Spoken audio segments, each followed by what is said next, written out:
Hello, everybody. I'm here with an old friend from Sweden. I'm actually in Spain, but she's in Sweden right now, and her name is Anna. And you can follow her in Instagram in Anna Boyas. I'm gonna write it down in the description below. But you know, she's very good at talking, and she's gonna talk about an amazing experience she had. Open eyes experience, but I let her talk because she talks beautifully, and even I think you know, Swedish people speaks very good English. My English is with the Spanish accent, so I let you talk, Anna. Tell me about you. We're gonna talk about vibrations, but let us know about you.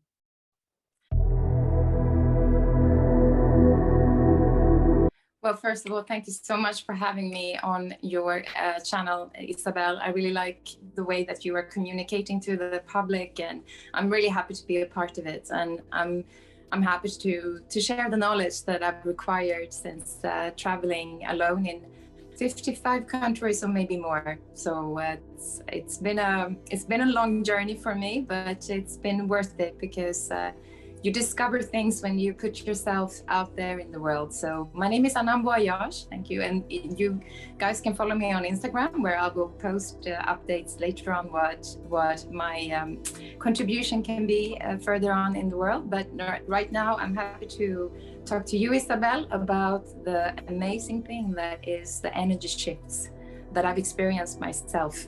It's very interesting, and like how I've understood that the universe tends to work.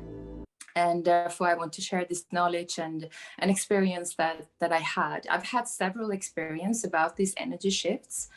This is not the only one, but this is maybe the most profound one. And it was something that absolutely changed my life forever.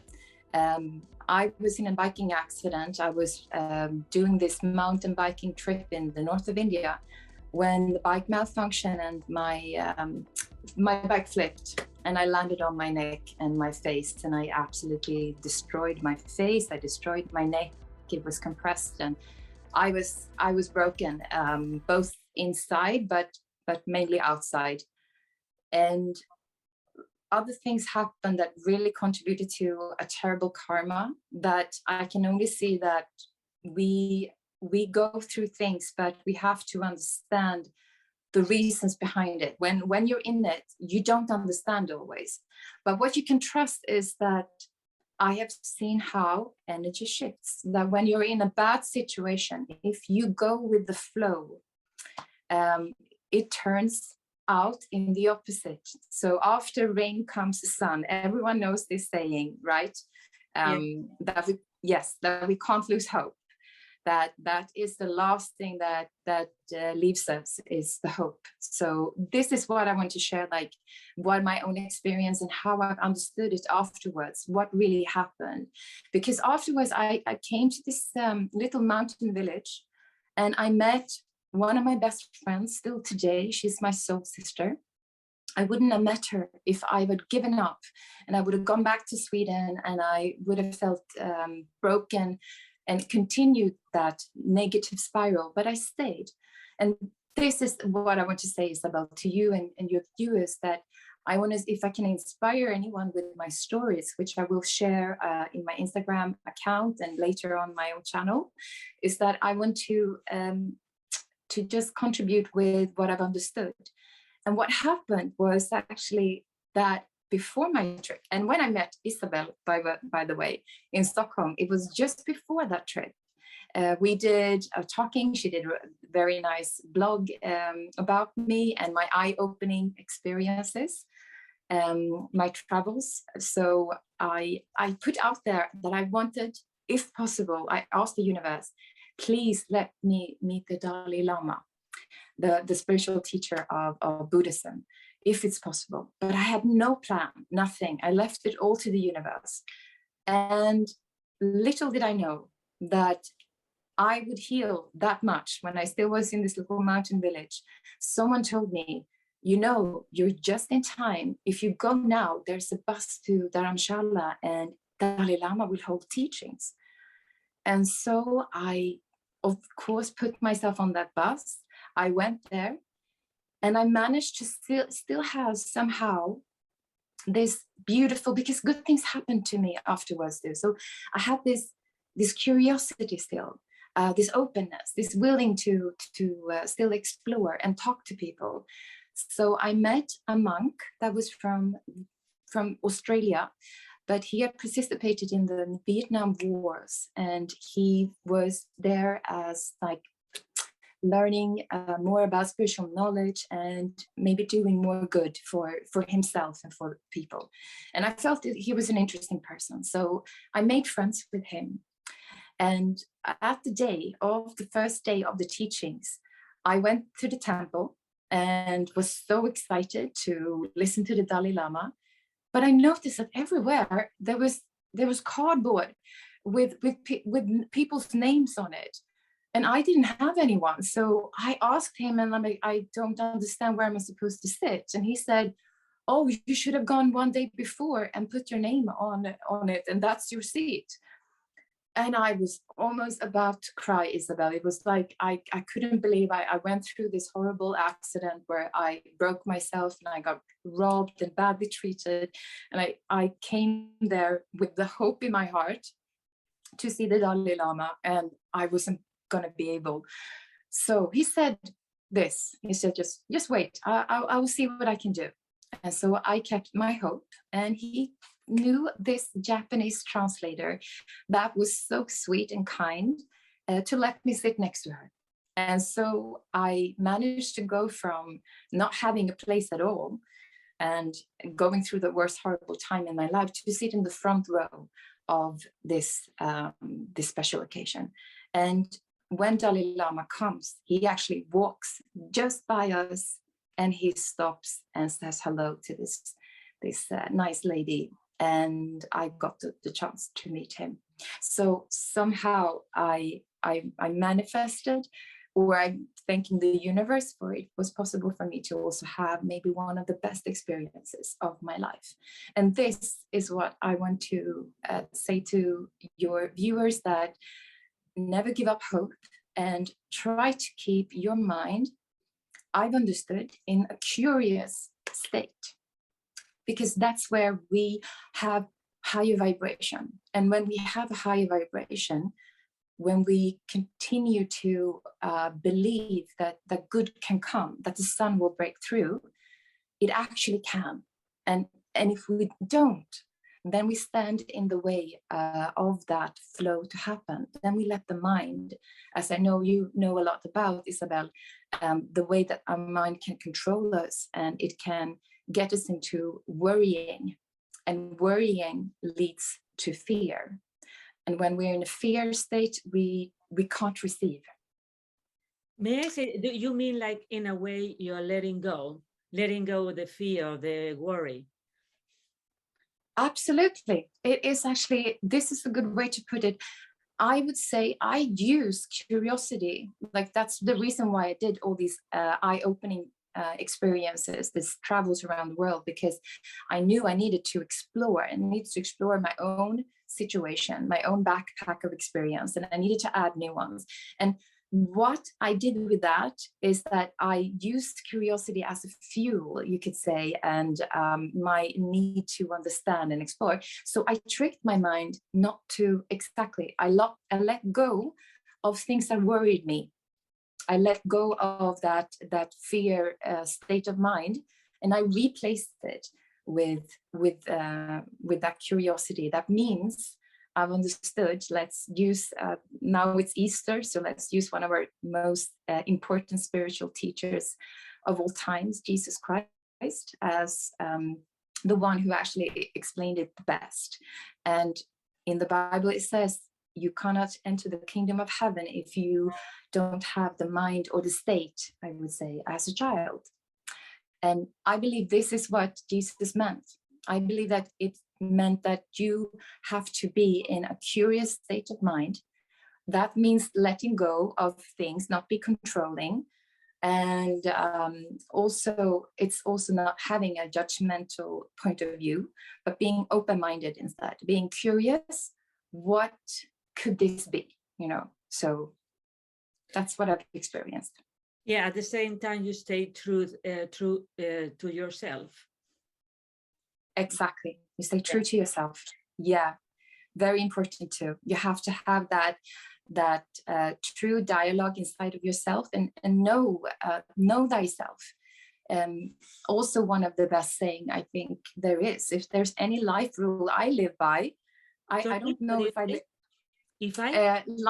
if there's any life rule that I believe in and that I follow 100%, it's that saying, that know thyself, be truthful. I think it means to your inner feelings and who you are. And this is the discovery. If there is any discovery to do on this earth and in the life, it is to find out, who are you? What do you really feel? And I think you can only do that if you actually put sometimes, don't you agree, Isabel, that you have some challenges? It's through those that we understand who we are and what we want.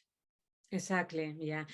But it's very interesting because you give your own example. I just want to ask you, how is for you the connection between that accident and the shift of energy, vibration? You know, where is the connection? In which way this accident help you to meet Dalai Lama? You know what I mean? What is the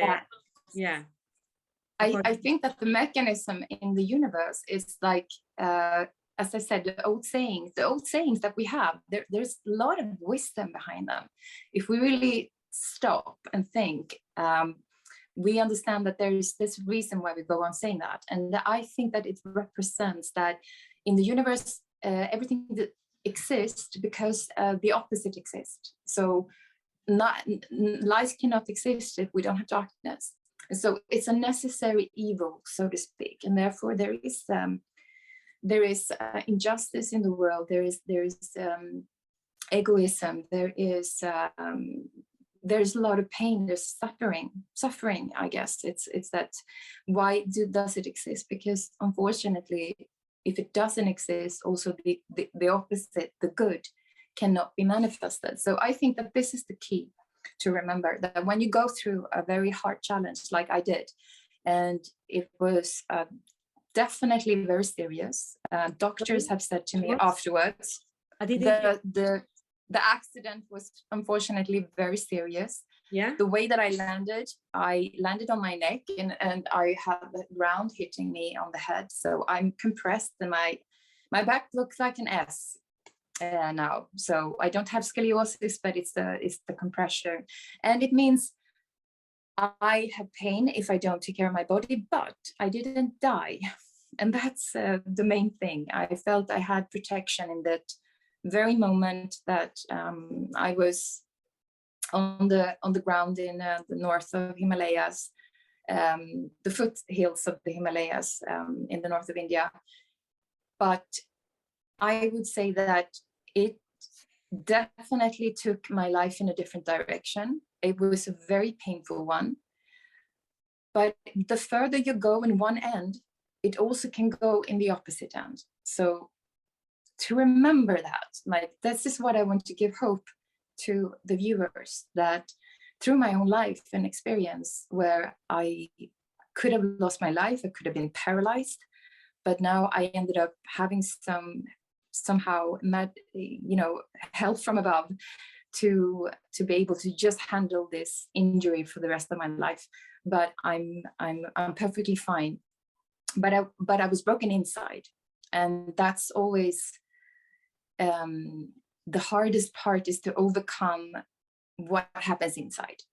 But there is a promise, as I said, like, if we are continually being truthful to ourselves and we keep that hope, we will see the turning, because it's like, that's how it works. The opposite turns into the other. Actually, actually, I think you just explained how a miracle works, a miracle, how we can make miracles every day when we change our perspective and we don't see things and get stuck in that and take things for granted, but we can see, we all never lose hope, you know? We can see the good and the bad, you know? We can see the life is changing and there's a meaning with that. And so I think there's the miracle there, you know? Well, that's beautiful to hear. Thank you, Isabel. Yeah. And I think you're very right also. You're very right about it's an attitude. Exactly. And this we have to work on. We have to practice this attitude. So we need reminders to like you said, to always practice to see there is some good in that darkness that happened to us in this challenge. There's always going to be some good, because that's like how it is constructed. It cannot be darkness without light. And unfortunately, that means that there is also, maybe when we have a good moment, that we don't feel strange or weird, that we maybe feel a bit of sorrow among, for instance, if you go to a beautiful wedding or it's your wedding day or something, you might feel at this moment a bit sad. That's perfectly normal. It's like it just is there. Nothing is just constant. Nothing is just one side to the story. Now, this is what the mind wants us to think. So everything is about understanding how does your mind work, and how can you help yourself to keep a positive attitude in your life, and then let the flow come and work its magic. Yeah, so go miracle, yeah. Like you said. Yeah, and this is the best way to scale the vibrational scale. No, exactly. Yeah, and I think it's the most important, actually. Actually, there is a book. I know a book from David Hawkins. He's very good at that. Do you know another book that you can recommend? Say again, Isabel. A book in this that you can recommend. Well, I'm writing a book about it, actually. Look, so this is what I will. You're the writer. Yeah, this will come in the Instagram account. I will definitely, and I'd love to have talks with you when I've published the book later on, Isabel, and take things out from this. So I will explain this very good in this book about how the energy shifts, how energies work, and how we can use that and kind of like in a practical way understand ourselves. And I would love to help people liberate themselves from old mindset. But this is for like upcoming talks that we can have, how we can understand how we work without interfering, as I said, old mindsets. This, I think, is the most important thing for the human evolution right now, is to get unstuck, if you understand what I mean, Isabel. Don't get stuck, in other words. Yeah, unstuck. Yeah, precisely. Exactly. Exactly. Yeah, I agree completely. Yeah, I mean, I'm really happy that you share this information. And actually, the good thing about this is that you can explain this in the first person, with your own words. You know what I mean? You're giving us a real experience. How can things happen? And this, I also call it a quantum hope, I also call it this way. But yeah, I mean, it's really, really good. So I'm very grateful that you're helping people, because it's that what the planet, the universe need right now. And don't get stuck, never give up your hope, and always be truthful to yourself, no? And that's what you did. So, and you still do. And so I'm really happy. I hope we can share more information more often. And I know you have to go, but I'm very, very happy. And thank you very much from all my heart. Yes, I'm sure you're helping a lot of people with this. So I'm very excited and happy to hear what you're saying, Isabel, and I think you're doing the same. So I'm just really happy to contribute. And this, 100%, this is what we need to do in our own lives, and we need to have help to be reminded of this. So I definitely want to share the knowledge that I felt I needed to do. It was a need for sure to do these eye-opening experiences. And I do believe that we can learn a lot through intelligent people like David Hawkins, like Alan Watts. There's many good, intelligent people that has lived this. And I also think that it's very important that we try to practice this in the life. So if I can help in any way, it is how to inspire with my own experiences.